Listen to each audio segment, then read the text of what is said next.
নিজেদের দুর্গ সান্তিয়াগো বার্নাব্যুতে বড় হোঁচট খেল রিয়াল মাদ্রিদ। লা লিগায় গতরাতে গেতাফের কাছে 1-0 গোলে হেরে শিরোপার লড়াইয়ে ব্যাকফুটে চলে গেছে আলভারোর শিষ্যরা।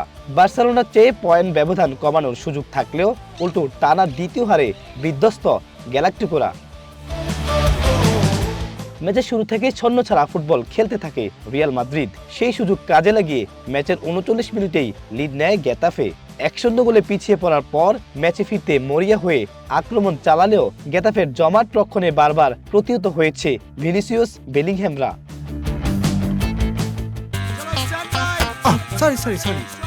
লাইফে কখন কি হয় গ্যারান্টি আছে, তাই ইন্স্যুরেন্স করুন সিটি ব্যাংকে, কারণ ইন্স্যুরেন্স করলে সিটিতে সুরক্ষা পাবেন নিশ্চিন্তে। নাটকীয়তার তখনও বাকি ছিল। ম্যাচের 95 মিনিটে লাল কার্ড দেখে মাঠ ছাড়েন রিয়ালের মাস্তানতুনু। ম্যাচ শেষ হওয়ার আগ মুহূর্তে গেতাফেও একটি লাল কার্ড দেখে 10 জনের দলে পরিণত হয়। তবে তাতে রিয়ালের হারের ক্ষত উপশম হয়নি। শেষ পর্যন্ত 1-0 গোলের জয় নিয়েই মাঠ ছাড়ে সফরকারীরা। Swipe Ahmed, one sports desk.